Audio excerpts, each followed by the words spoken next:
Welcome to the first Rebels and Revolutionaries Speaker Series presentation. I want to just mention a couple of people who've been really helpful putting this together. For those of you that don't know Lisa Krasner, she's the new executive director. She comes to us from the American History Museum in New York. And Allison Schilling, who is the director of programming. And Jennifer Craig, who's the Director of Development, and all the other wonderful staff that has done this. A big thank you to them for getting this off the ground. So the Rebels and Revolutionary Speaker Series is a platform to celebrate and emphasize the spirit of rebellion and revolution showcased here at the museum and synonymous with historic Concord. Throughout history, there have been moments where a person or a group of people have looked around and realized that change was needed. A better way or another way was possible. And some people succeeded where it was deemed impossible for their time. These rebels and revolutionaries are free-thinking nonconformists who've lived unique, unrestricted lives despite social norms. For some, it's circumstantial.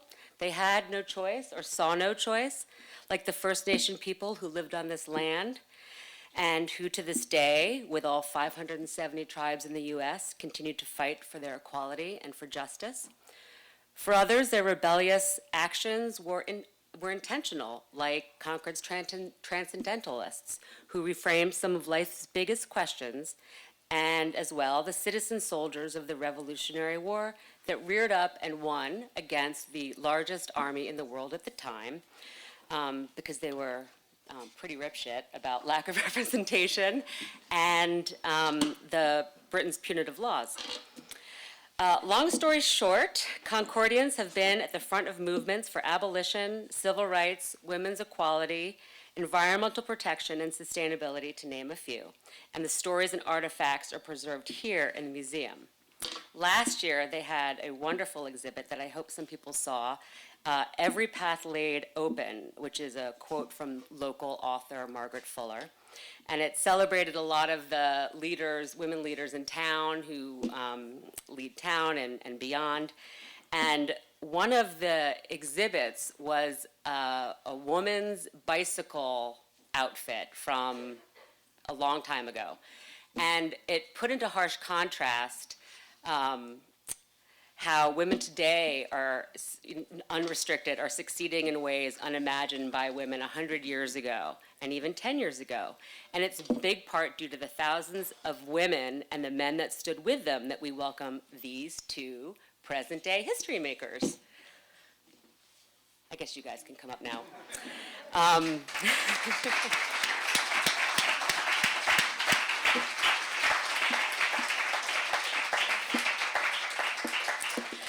To launch Rebels and Revolutionaries, Olympians AJ Griswold and Angela Ruggiero are here to discuss their experiences as elite athletes and the odds-defying leadership and perseverance that led to their outstanding careers on the ice and beyond. We may hear stories of times they faced a ragged or untraveled path, or faced resistance and rebelled against the status quo, or of times when they stepped up knowing their success would make it better for people around them or following from behind. These two women were the first ever Olympic women's ice hockey, part of the first Olympic women's ice hockey team, winning gold medals at the 1998 Winter Olympics in Nagano, Japan.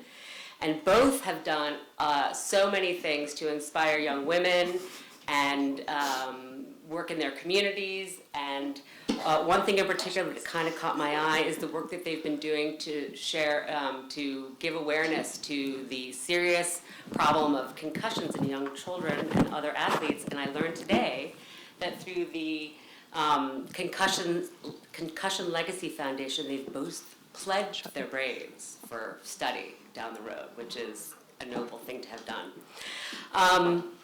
So Angela Ruggiero is a four-time Olympian gold medalist and Hall of Famer who was once named the best player in the world by the Hockey News and the U.S. Olympic Committee's Player of the Year. She is currently the CEO and co-founder of Sports Innovation Lab, a technology-powered leading the sports industry. And she was the first non-goalie to play professional women's hockey when she stepped onto the ice in a Tulsa Oilers game where her brother was in fact the goalie.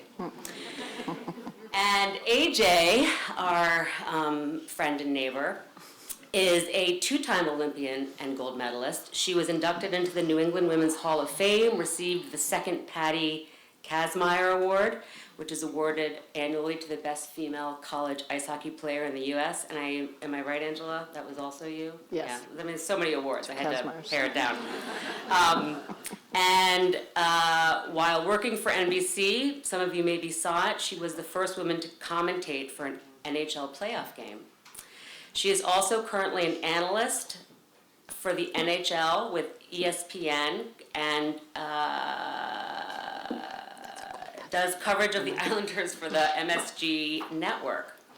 AJ has also, 3 years ago, maybe this is the third year, has established an organization for Alzheimer's cancer research, which she did in honor of her mother and grandmother, who both, and everybody that suffers from that insidious disease. And they are ready to show us what it takes. So off we go. Thank you, Brooke.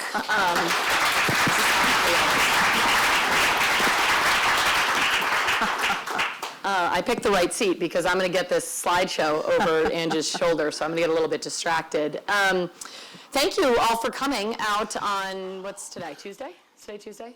On a Tuesday night in the winter. So it's really nice to see you all. It's always fun for me when I get together with Ange. Brooke gave you a good snapshot to both of us, but we played together in 2 Olympics. I know many of you. So when I bring in my friends who are 4-time Olympians and were inducted into the Hockey Hall of Fame, I'm going to out myself as really not being all that cool. So welcome, Ange, sort of.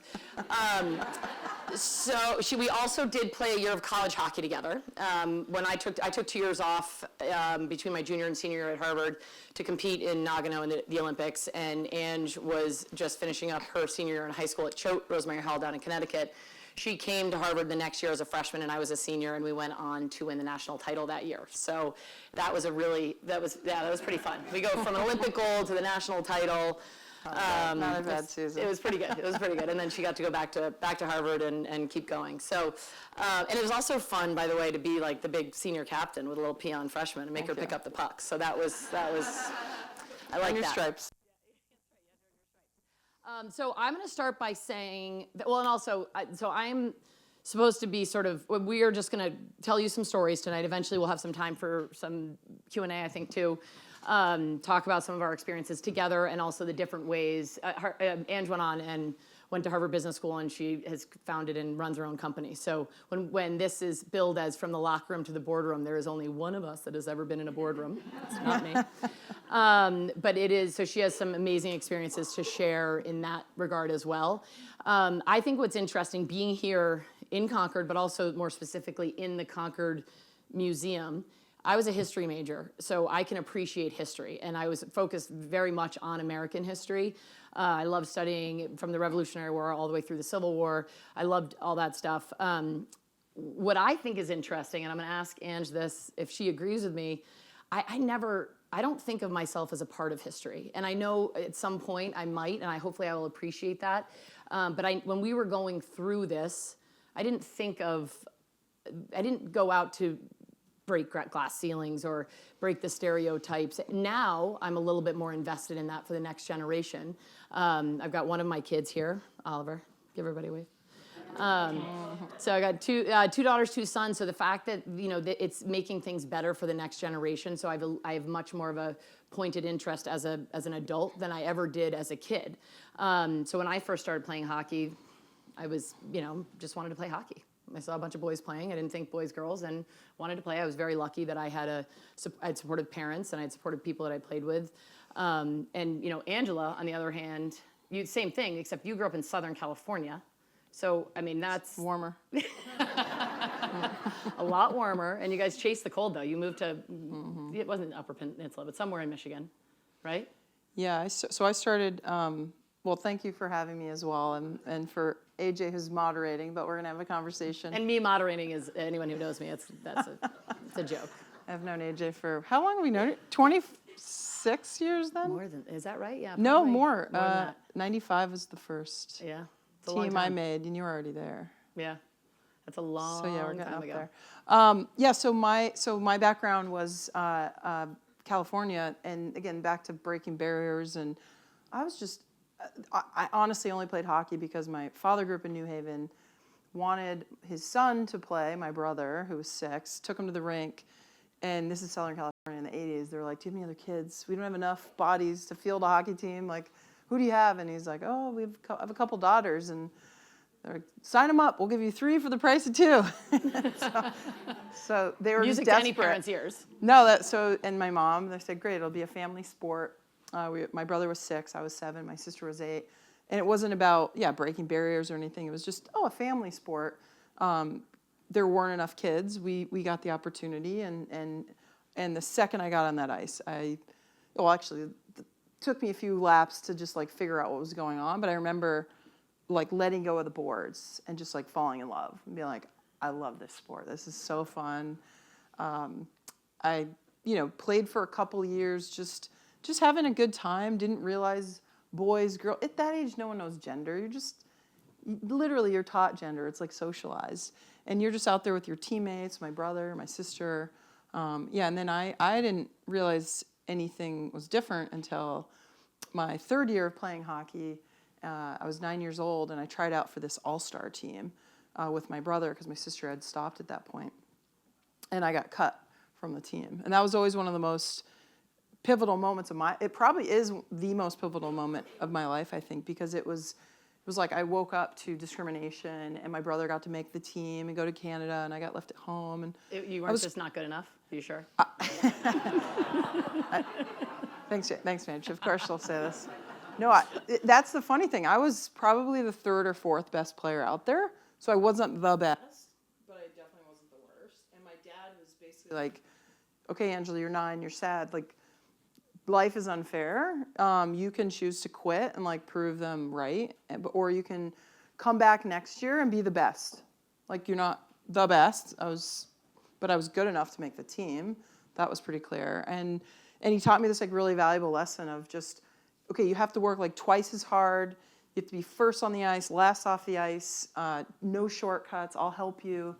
And so suddenly I went from like, hockey is so fun, to like, I'm gonna be the best, and I'm gonna beat every boy. And I had like mission and intent, and it was like super competitive, and I had this massive chip on my shoulder. Well, and that was the thing. I always look back. I'm like, I wasn't out to break barriers or be the first girl. I just wanted to play. Like, I just wanted to be out there. An opportunity. And I think, and that's, thank you to that guy or whoever to cut you, because for all of us who got to play with you and watch you, it was well worth it. I wrote a book when I was 25, and I was still playing for young boys and girls, and I actually thanked him in my book. I was like, thank you for cutting me like that, like changed Lighting my a life. fire. Totally. Yeah, and I think that's one of the biggest things that I've found is going through my life.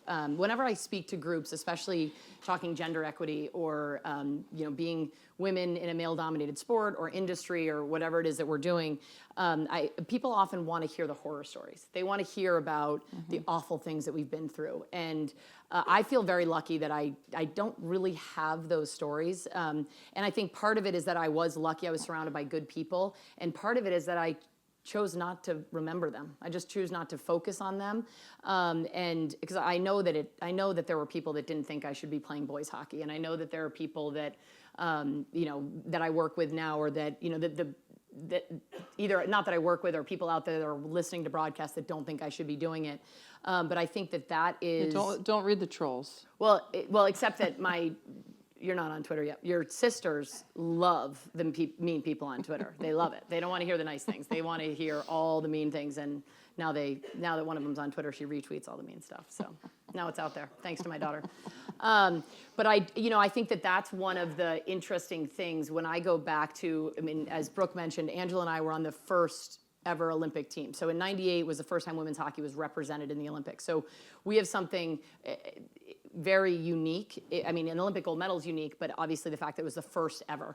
But we were thinking about this tonight, I was I was sort of, and I've been thinking about this a little bit lately too. One of the things that was interesting for us that we didn't realize at the time because we were so grateful. We were just so thankful to have this opportunity to wear a Team USA jersey, and we were so, that's sort of all we were focused on, that we had to jump through so many hoops. I mean, we had to go through we had to do things that players today, NHL players would never dream of doing it, but certainly the players now, we haven't come as far as we should have, but we had to go to a Bruins game and play between periods, like the mini-mites, right? Do you remember that one?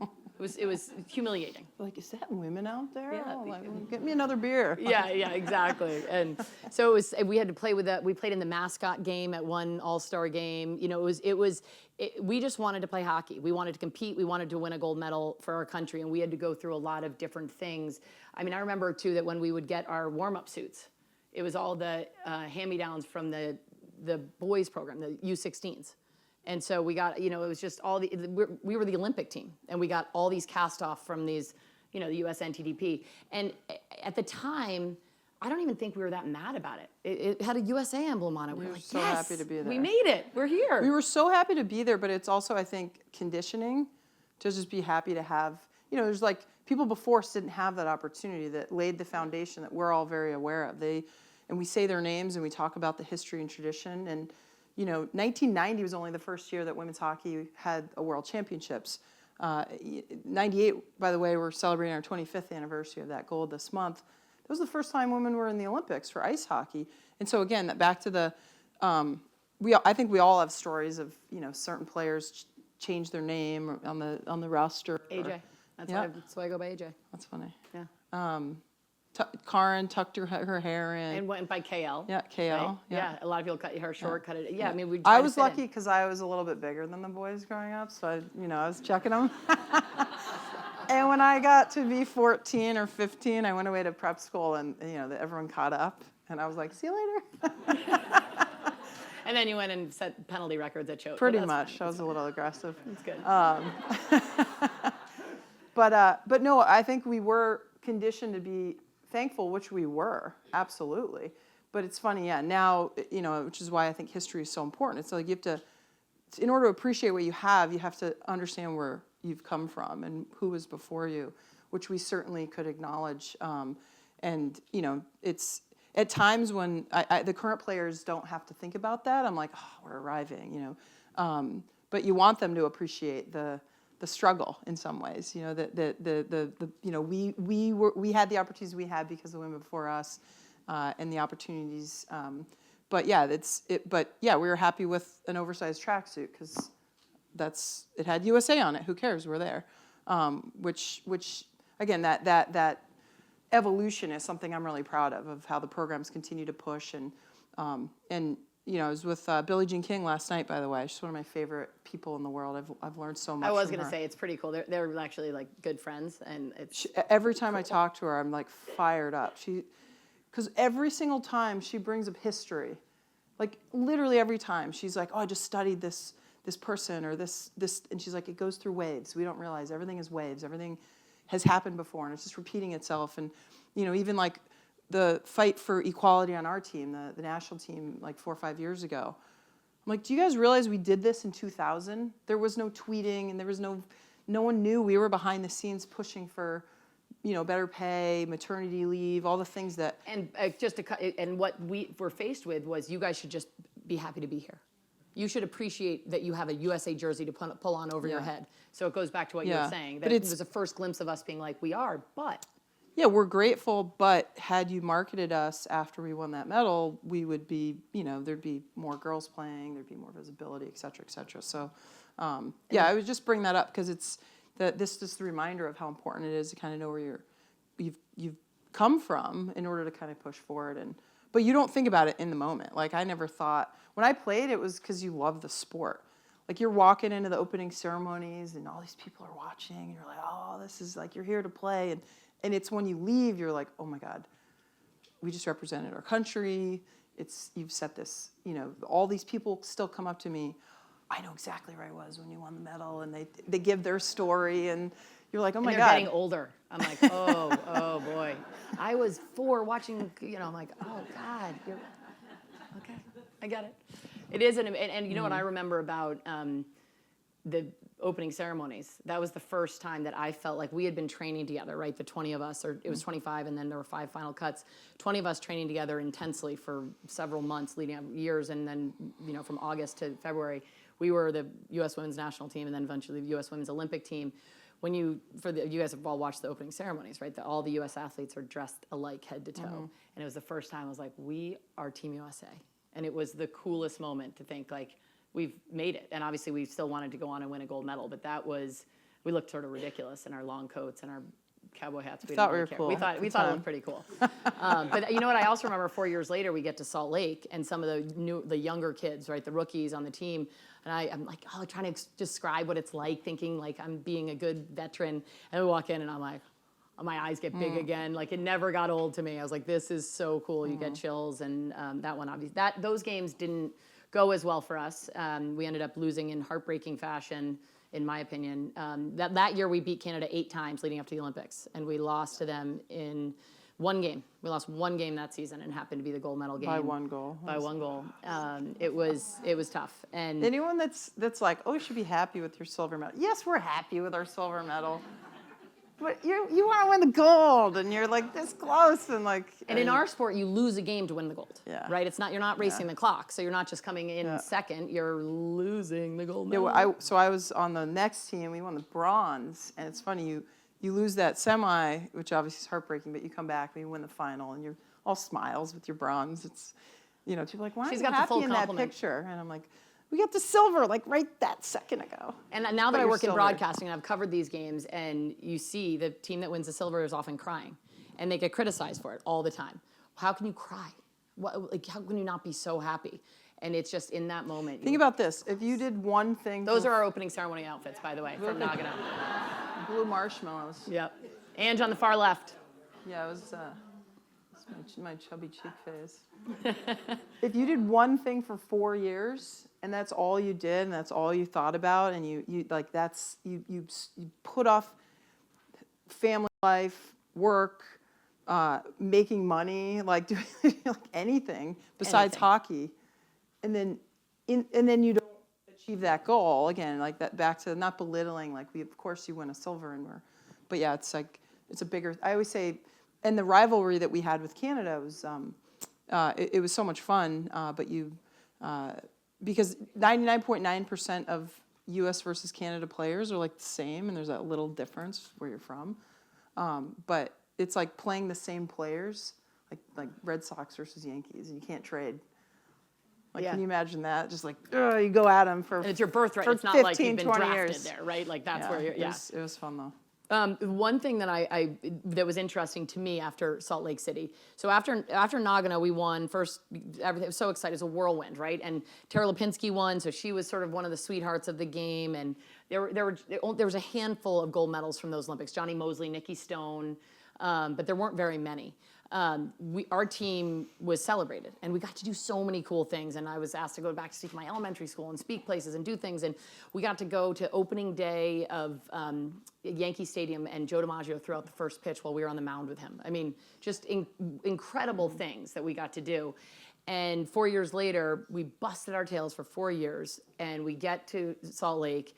As we just mentioned, we maybe gripped our sticks a little too tight. We didn't handle the pressure very well playing it in our home country. We lose by a goal. No one wanted to hear from us. It was I was like driving through my old hometown in Connecticut, and I was like, "Do you guys want to come and see my medal?" I don't know if we can get everybody rallied Go to the in runner-up time, party, and- just for future reference. Go to the runner-up party. Yeah, you know who your just- friends are. No one wants to hear from the loser. And it was so interesting to me because I felt truly like I had almost more that I could share, especially with kids groups. We worked really hard, and we didn't achieve our goal. There's so many lessons in that, and that was really fascinating to me. Just to, and we still every year the Olympians get to go to the White House and meet the presidents. We got to just do some really cool things. But I was so amazed when I was like, I can't believe I'm begging to go talk to. Yeah, one people. story I wanted to share tonight. We were on the Wheaties. Yeah, we won the gold. You get all this fanfare. Everyone loves you. It's wonderful. You're making this impact. Speaking of Boy Scouts, Girl Scout, like you're making a difference. Like I loved that part. I loved coming back and feeling like what we did was bigger than ourselves, and you could inspire into the next generation. And boys and girls, again, I'll just put that out there. It wasn't just speaking, it's talking to the little boys, seeing like women role models. Like, to me, that's one of the most powerful parts of sport. This is a very visible part of society. Politicians, same thing. You know, there's business leaders, but sport is like celebrated and put on TV. So when you have more women on TV, more women in sports specifically, boys and girls will see that. It's just, I think it changes the dynamic. But in spite of all that, I came back. I hung up the skates for a couple weeks, maybe 2 months. Came back, okay, I got to get back on the ice. I got my legs back. And I went to a local arena. We're living in Michigan now. And I was told I couldn't play hockey. And I was like, what do you mean? Here's my $5. It's like a city-owned arena, municipality. I got my $5. Oh, don't worry if you don't have a locker room. This happens all the time. I'll change the bathroom. It's fine. I got it. Nope. And I pulled out the rule book. They're like, shift hockey's for men only. I was like, what? So then I'm like, oh, I'm going to throw down. I'm like, they got this gold medal here. And Boom. But in spite of that, they wouldn't let me play. And I was like, but not that should have even mattered, but I'm, of course, tried. And long story short, could have sued, could have done a lot of things. Obviously, was not the right thing. Went back with an undercover camera, and so I don't want to change this. So I got the city to publicly say that women couldn't play, and they took that investigative reporting and they made a big splash of it. And of course, they changed the rules. And I was literally at that rink over Christmas because my brother is still in Michigan training goalies now. He's a goalie coach, and his camp was there. And I walked in. I'm like, whoa, like blast from the past, like crazy. And of course, you see little girls and boys out there, and it's not even a thing anymore.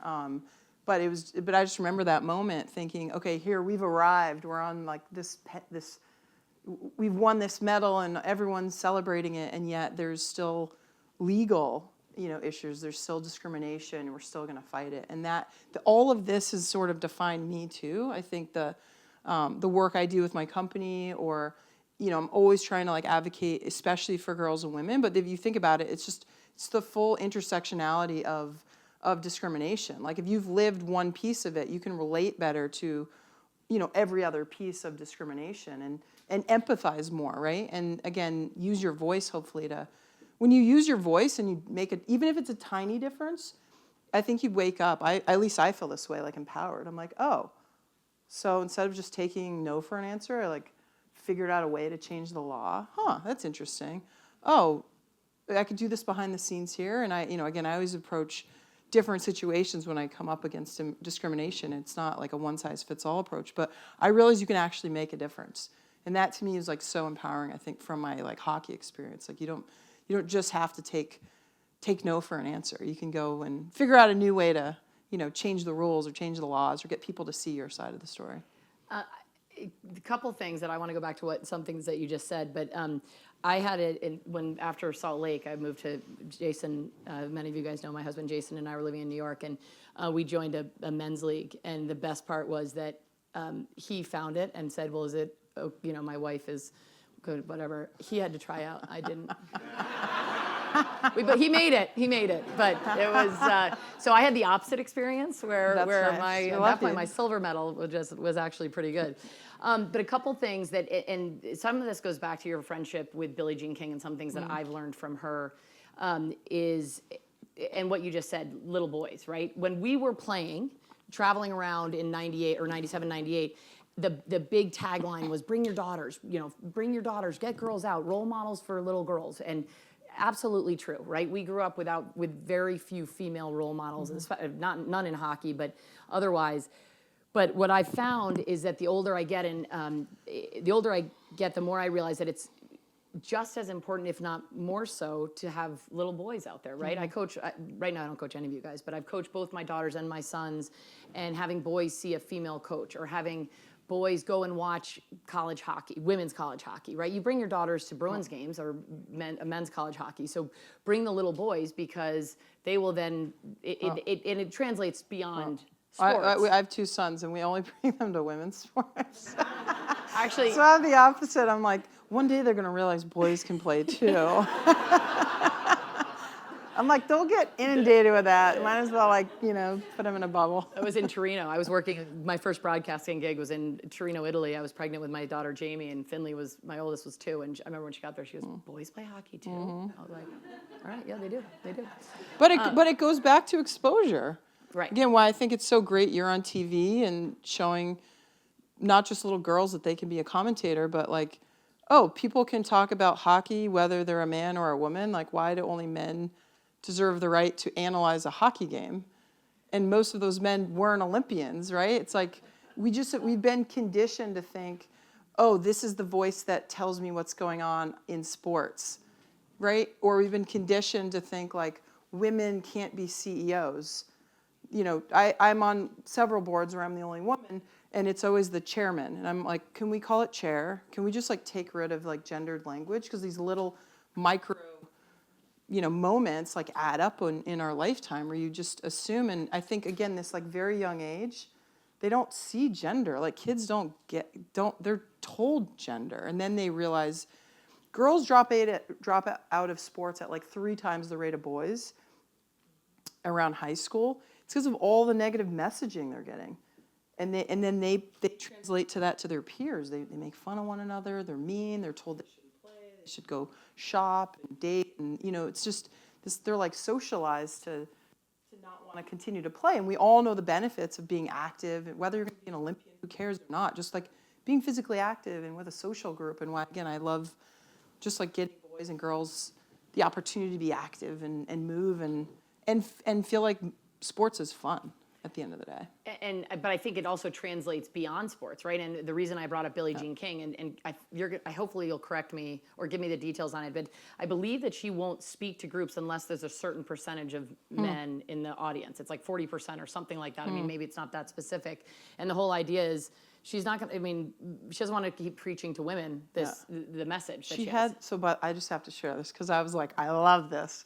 She is one of my mentors. I was the president of the Women's Sports Foundation for 2 years. So Which Billie Jean King started. And she started, she's just like amazing. And I'm sitting there talking to her, she's all fired up, she's like 75, but fired up. Last night, we're talking about what's it going to take to get more women's sports. And I keep moving on, like, we need money, we need like capital, we need to build a really great experience. It's not like the product on the field, it's the subpar experience off the field. You can't find it, you can't support it.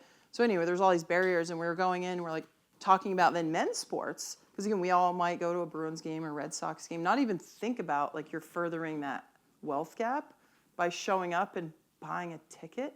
And my company, Sports Innovation Lab, we use data to help the industry understand who their fan is, really who their consumer is. If you could understand who their consumer is, you build better like marketing campaigns or more effective ticketing, so you can grow your business. That's what we do.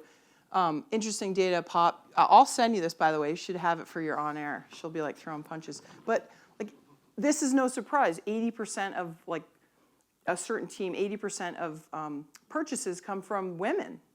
Yet men's sports is marketing to like 18 to 35-year-old men that drink beer and like, we're like, no, it's the woman that has the purchasing power that's buying the tickets. And if you knew that, you would cater to them. You'd make them feel more inclusive. It'd just be a different atmosphere. And the reason I bring that up is, Billie's like, okay, this is what we're going to do.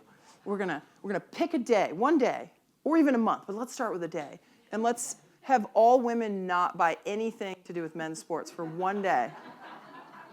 Not even kidding you. Like, can you imagine all of a sudden, like, revenue dries up for one day? Like, that sends a message. That's like, okay, we're talking about change makers. It's like people like that think outside of the box, and you're like, you're right. Like, it's like the bus boycott. Like, just do one thing for one day and have like an economic impact. You could make massive, massive changes.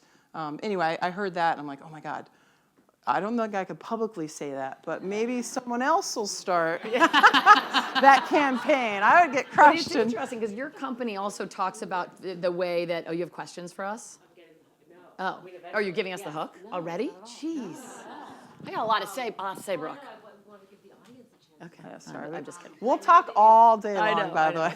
Yeah, feel free to leave whenever you want. We'll just still be here talking. If you had some questions to write down, maybe Jason, you could come and grab some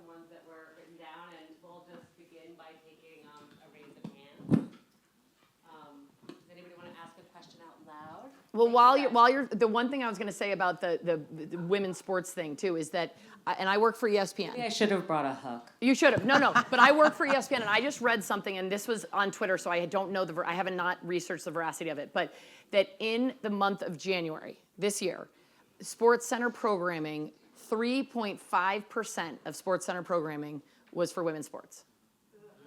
So if you're watching sports, what are you seeing? You're seeing men play, right? So now it's a little bit of a chicken or the egg thing because what women's sports is out there? I mean, there's a lot of women's sports out there. What's the streaming quality of a college women's hockey game versus a men's college basketball game? I get it. They're going to be different, but that's, again, it goes back to money. It goes back to all that stuff. But one of the taglines, I believe it was Billie Jean King, if you can see it, you can dream it, you can be it, right? So if you can't see it, where does even that dream start, right? So that's one of the biggest things is just getting the exposure out there. And I believe you guys have done a lot, at your company have done a lot of work on that, how people consume sports. Showed just with data, again, change maker, like, okay, I can be an advocate here. I can like go undercover camera here. I said, like, it's about the money. That's all we got to figure out. And we did a massive study over the past few years and showed that fans of women's sports, this is men and women, buy more, watch longer, are more loyal. They're this like really awesome consumer, but they're smaller in sample size. And so the industry dismisses them. And just to finish that, like, so there's this like avid consumer that wants to spend money and watch longer, but it's really hard to be a women's sports fan. Like if you love, okay, women's hockey, I'm into it. Like where do we go now? Like it's so hard. It's true. But it's hard not to be a men's sports fan because like, oh, the Pats are this weekend. Like, oh yeah, it's like in your face wherever Not the you Pats go. anymore, unfortunately. Well, I know. For a while. The Bruins, they're pretty good. They're doing well. But just think about that. So. And I think the whole idea too is rebels and revolutionaries. The one thing I'll wrap have a up hook? is that while you guys ask questions, is that I never have felt like a rebel or a revolutionary. I really haven't, and that's what I think is so interesting is the whole theme of this, right? Yet Ange and I have both been at the forefront of making change within this, right? So we've been very fortunate. Part of it is just what we're passionate about and the timing of it and where our expertise is, right? But with that, it's like which comes first? But you get a little taste of that empowerment of being like, okay, I'm a voice on TV. How can I use that voice to affect change? Can I use that voice to affect change? Am I going to get fired if I use that voice to affect change? There's all these different things that go through. So. We also have our medals, which is really, really awful because I only have 2 and she has 4, but we can show them. I think she has a ding in yours, right? I do. Mine are in rough shape. No, didn't yours get dropped? Yes, the morning after we won, a Japanese man went to asked me to. He was like so excited and held it, and he dropped it right through his hands, and it bounced on the pavement, and he was so apologetic. You can't get another one. You can't get another one. You can't get. Didn't we find out you can't get them insured? I think they're like irreplaceable. Yeah, but even if you get them insured, it's money. It's not you can't get the medal. Yeah. So anyway, so you can run off with mine. I'll find you because it's dinged. So you guys were on the first women's Olympic hockey team 24 years ago? 25. Almost February 25. 17th. I just stood here and did the math. February 17th. Almost 25. So I guess if we're all standing here in 25 years, still hearing these stories of hardship, but also we probably won't because of these women's incredible perseverance and all the work that they're doing. So thank you guys so much for coming and speaking. And I can joke with AJ about a hook. She's my neighbor. My dogs have almost killed her chickens on a number of occasions. That's true. That is true. They may have actually. Our chickens are all gone, so I don't know. Maybe it might be Cleo. It was not us. Apparently, and Brooke is like sort of my publicist, my stylist. She helps me with all that. All right, so raise of hands. Oh, let's go. Ladies first. Is hockey accessible to girls in underserved, more poverty communities? When I played tennis in high school, I was a very good tennis player. It was all about Duxbury, Scituate, Hingham, money towns. And I'm curious, is hockey the same way? You have to have a rink, you have to have parents to drive you to practice. Do they have that in? And how are we doing with that?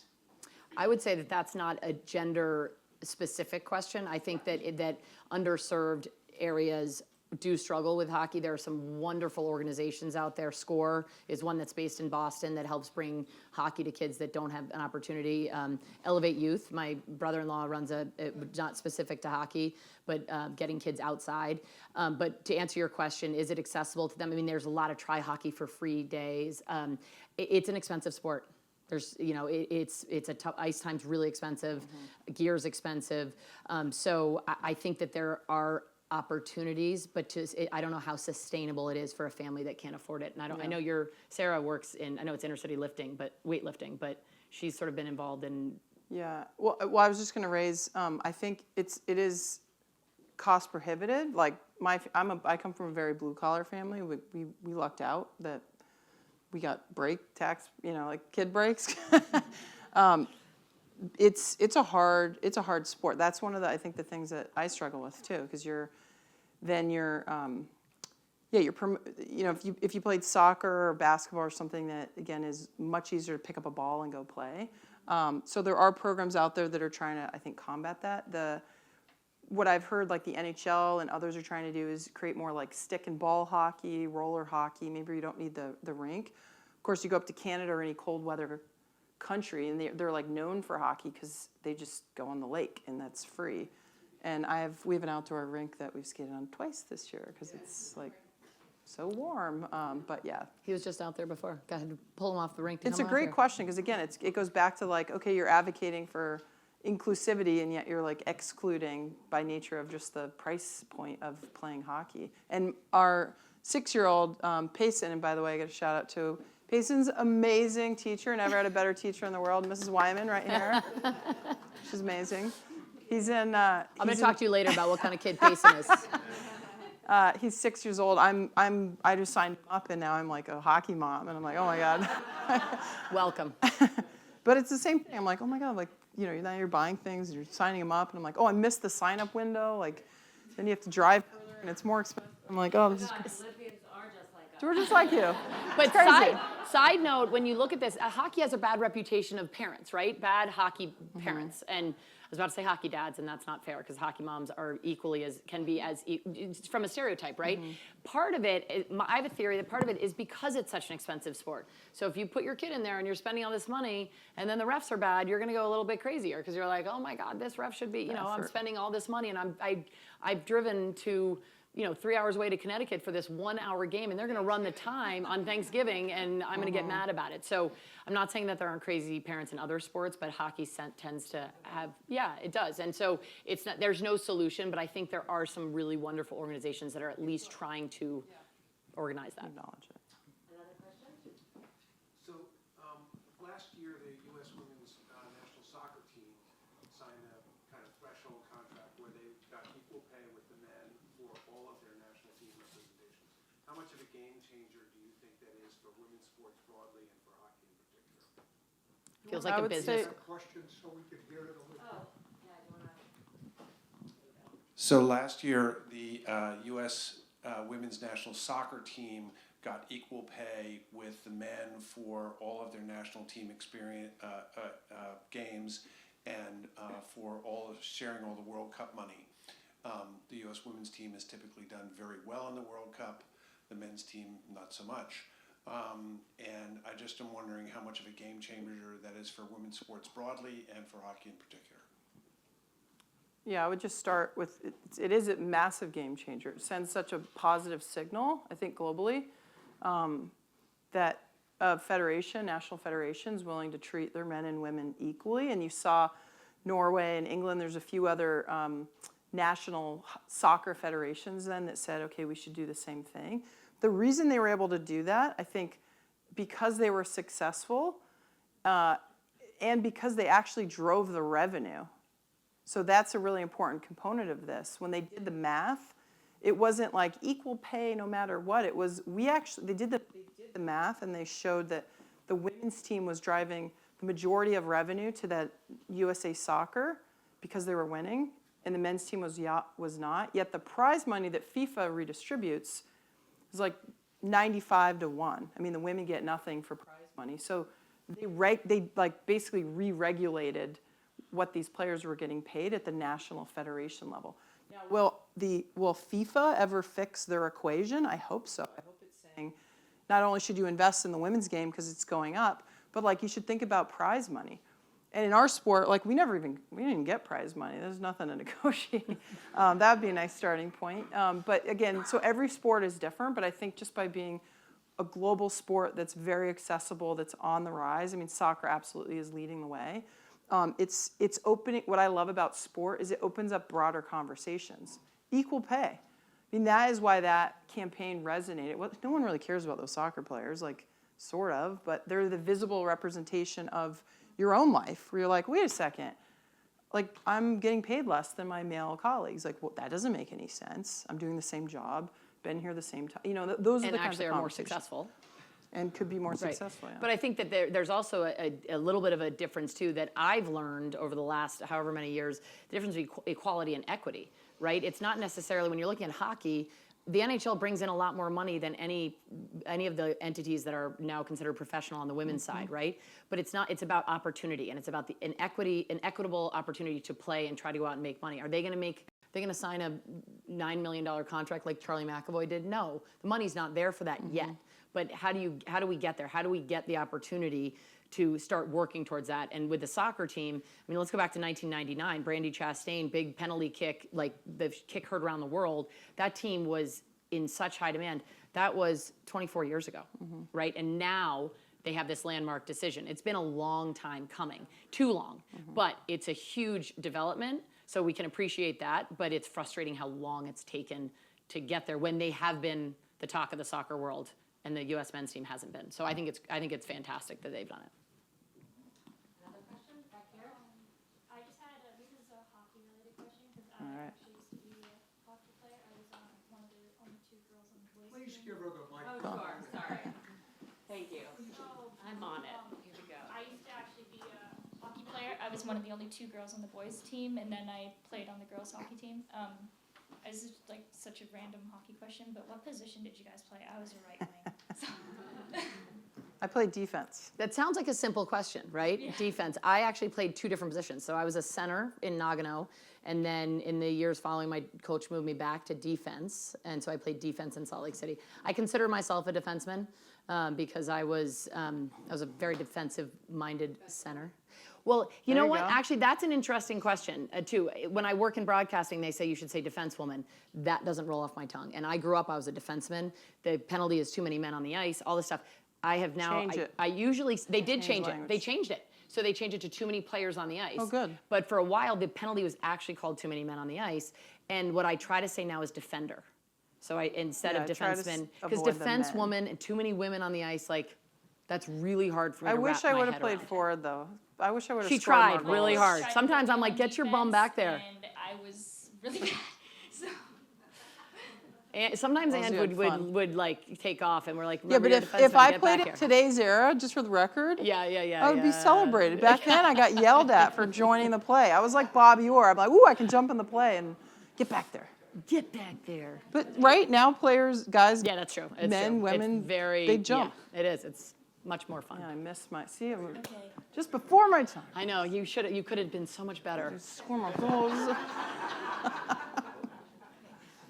We noticed that you were a captain of your hockey team. What advice do you have for girls sports captains / like general leadership? So I was, when Angela came, I was captain of that team at Harvard, and there was a lot of pressure on our team that year because we had Angela. There was another freshman named Jennifer Bottrell who played for Team Canada. She's a 4-time Olympian for Canada. We were all coming back from Nagano, so a lot of pressure on our team to win. And, to me, the biggest thing about leadership is to not change who you are, and to act. I mean, to sort of, I'm trying to not change who you are, but inclusivity, is that the word? Making sure that you're with everybody all the time, talking to people, not sitting with just the same people at whatever meal or talking to the same people. That's one of the biggest things. And to me, I think it's leading by example. There are going to be people that are very vocal. There are going to be quieter leaders, but how you act on the ice or on the field or wherever it is, how you act, how you work, everything you do. I mean, Sidney Crosby, you guys probably know who he is. He's in his late 30s, one of the absolute legends of the NHL, he works harder than anyone I've ever seen. And guys that are on his team are always like, if he's injured and then he comes back, the first practice back, they're like, oh, Sid's back. Oh, we got to all start working hard again, right? He just pushes everybody. And that, to me, is the most important part of being a leader. Well, I think that was perfect. Just don't change who you are. I've seen too many people try to be a leader because they read something in a book and then it's not them, and then you're not authentic. So just, if you've been selected by your team, you've been selected as a leader, yeah, that means people already believe in you. So just do what you're doing. Somebody else have another question?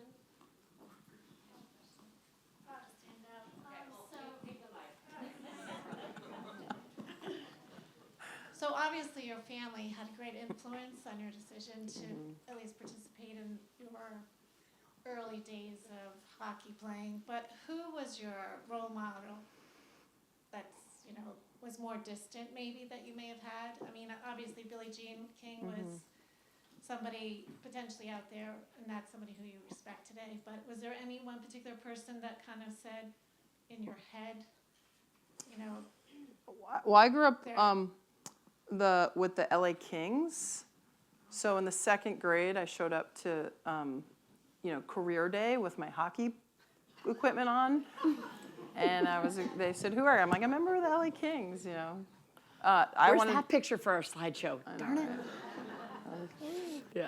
And people honestly were like, "What? Like, what are you? Like, what?" Like, no one had any, like, I wasn't an astronaut or like whatever you're supposed to be. I was a hockey player. I wanted to play for the Kings because I didn't have, again, I didn't know these guys were playing already, the college hockey. I'm not that much older than I mean, you. I'm like a couple years. I had no idea there was like a future for me in the sport, but I didn't recognize that in my head. I just wanted to play for the Kings. And it's funny when you mentioned Brandi Chastain, when I watched the '96 Olympics, I was 16, and I remember seeing women on the TV, and they won basketball. The U.S. women won basketball, volleyball, softball, soccer, like water polo, Synchronized swimming. Like, it was crazy. I remember watching those Olympics. That had such a profound effect on me because I'm like, oh my God, like, look, that could be me in 2 years. Yeah, I don't know. It's a really interesting question because there's nobody that comes to mind. And I do think that that's why when people say young girls should go and watch women play, they need role models. Absolutely. I don't think they need role models because I didn't have one, either male or female. I mean, obviously the NHL players, I thought they were awesome. But I didn't have any one specific that sort of, I had great coaches. I really did have some good coaches. And I think when I finally made the national team and was training, those other athletes were very influential to me. And I remember when between 98 and 2002, we got to do those podium programs. Do you remember that? Yeah. So we were, and there was a women's one, and we went with the softball team, the soccer team, and the synchronized swimming team, and our team, and we had this sort of summit for 3 days in Utah or something. Maybe I make the Colorado, something like that. And it was this leadership. We went on hikes and we did all this stuff, and we roomed with athletes from the other teams. And I remember thinking, these women are so cool. Like, this is really, and the soccer team was very well known at that point because the World Cup had happened. But even the softball team and the synchronized swimming, and we got to try everybody else's sport, not hockey because we didn't have any ice. And I mean, the respect for those synchronized swimmers was like skyrocketed. It was unreal what they do. Yeah. So I think that there's, in my world now in broadcasting, I have a lot of role models, a lot of mentors. Yeah. All of them are still men, but I go back to what I started with, saying that everybody wants these horror stories. I work with amazing men and women, but the men I work with are all really, really good to me, easy to work with, fun teammates. There's never any thought that I'm the only woman on the crew or whatever it is. I remember doing a game, and my oldest daughter at the time was 16, and she came to the end of the game and was in the truck, and she looked around and she was like, "Mom, you work with all men." I was like, yeah, I do work with all men, and it's never bothered me because we've grown up in this world. It's great that it's changing, though. I love that it's changing. Yeah. Angela introduced me to the term "mambassador." That's a good one. Good guys. Right? Yeah, guys that support women in whatever, But it's funny you say that. I just thought, well, a couple stories. the first time I made the national team, I was 15. I was this little Little, kid. I won't say it, never mind. Thank you. Were, yes. Thank you. Never gonna say thank you. Yeah. But I was like, oh my God, I can't be on this team. Oh my God, oh my God, oh my God. You know, I had no role models. I remember getting everyone's autograph around the locker room. Can you sign this card for me? And they're like, Ange, get back out there. So they were my role models, really. But I was saying on the now I'm in like sports business, technology. You know, we have a fan in tech. Like I'm in a man's world, which to your point of like you're in a basically, but like by playing sports, like you've sort of learned. I mean, just the tools that you learn from sports to me, the fighting through adversity, you know, working with a team, and even just again maybe being the only woman like at times, like it does. I guess I don't think it affects me as much because it's sort of the reality that I've experienced. And it goes back to thick skin too, right? I'm not easily offended. I really am not. But then it goes back to there are some things that I probably should be offended by, right? Like going back to what we had in '98, we should have expected a little bit more. Yeah. So there's all these balances of I don't want to go through life offended and ticked off at people. That's not a way that I choose to be. But you know, there are certain things that I probably should be ticked off about. I think we have time for one more quick question, if you have the mic there. I do. Sorry. What's the best piece of advice that you ever got from either a mentor or a coach that you think kind of pushed you further?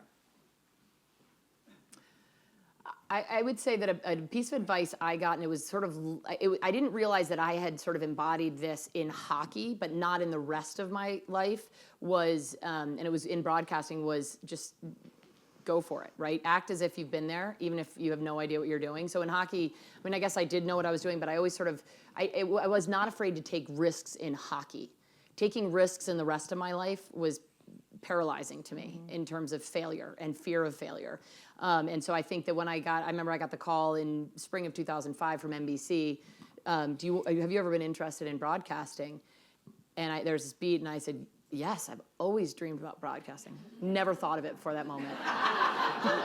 and it was it was this moment where I don't know what came over me, but then when I went down for this audition, which was a whole different, it was like this, I mean, I can't even believe I got the job, and when I think back to it, but I think I wasn't good, but they saw potential. I then get the gig, I go to Torino where Ange is playing, and the night before my first game, I'm 7 months pregnant too, by the way, and I'm lying there petrified. And I was working with a guy named Doc Emmerich, Mike Emmerich, who you guys, Kenny Albert, these legends of broadcasting, and they said, let's just talk hockey. Act as if you know what you're doing. I'm like, You like to talk. So my teammates, I do get paid now to talk, so it's fantastic. It's great. So which is why I get your hook out, Brooke. But that would be a piece of advice, is that you've got to go out there, you got to figure it out. But yet while you're doing that, don't be afraid to ask questions. Because I didn't ask a single question those first Olympics. I walked through them, I was so afraid to ask a question that was dumb. So then I get back 4 years later, and I'm now like a returning veteran, and I'm like, they keep saying billboards? What does that mean? It's a term, all these terms that you use in the thing. I'm like, I don't know what they're talking about. And I just had to and I finally had to go sit in the truck and ask the dumb question. It would have been a lot easier if I'd asked it when I was really, truly a beginner. I would say just a quote that I love. It's on the same lines, but it's Henry Ford, whether you think you can or you can't, you're probably right. To me, that kind of epitomizes like anything. Like if you believe you can do it, you got to like just start there. The chances that you're gonna do it are significantly higher than if you come out of the gates just saying I can't, I won't.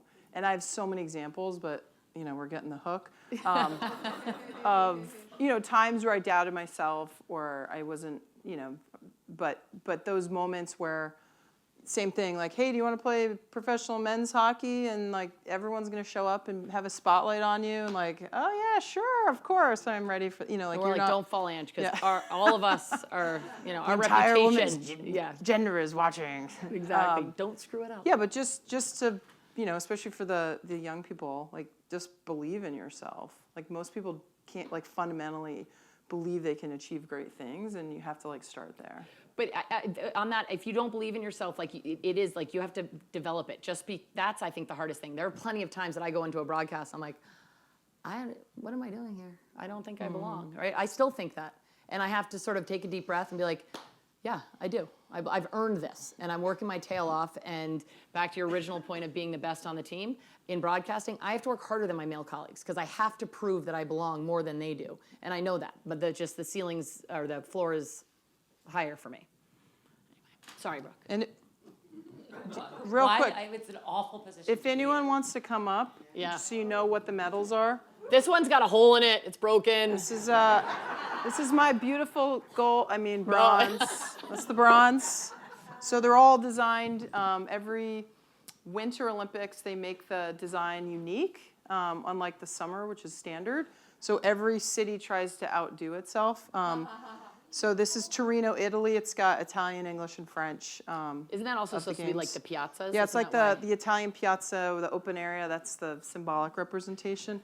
Also, Ange was on the board of the IOC for a very long time. So any question you have about the actual Olympics, she's your girl. It's 28 years, yeah. This is the Vancouver Games, and there's an interesting symbol here. If they had this beautiful mural they created, and so if you put all the medals together, it essentially creates this mural, and it's some native art that they again, you can find where the medal plugs in there, and then I'll let AJ pull out her too. This is the interesting thing about the Salt Lake silver is it's actually worth more than this because it's solid silver. The gold is only plated. All the golds are worth significantly less than the silvers.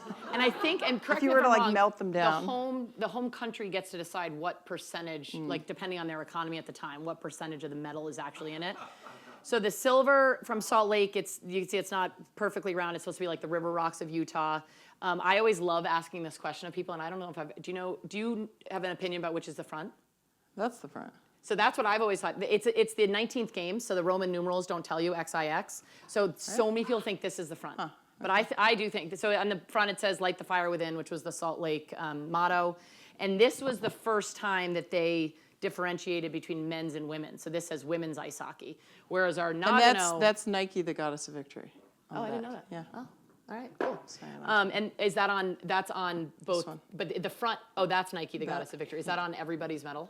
I think so. Men's and women's alike? Just curious if the back is the same. See, you don't know everything. I don't know everything. So. Nagano is the first time that they allowed a non-metal in it. So this is black obsidian, and it's got the rising sun of I didn't know Japan. that. I'm learning something. And it's the first time they allowed color in the metal. So the Nagano flower is actually a beautiful Japanese symbol, and each of the petals is a different silhouette of a different sport. There is a hockey petal, but it's not nice enough to make the actual official Nagano, flower. And the back has the mountains of Nagano on the back. And there's a little, pretty big ding right there. That's when you drop it. By the way, I didn't know that this is the first time to put men's and women's. My brother had this on after we won. He was running around with the medal on. He's like, oh yeah, I won it in snowboarding. Like, and then some girl like flips it around. She's like, women's ice hockey. Anyway, so that is this. This is. Thank you. You want to? That is fun. People can see these. Yeah, I don't come care. up.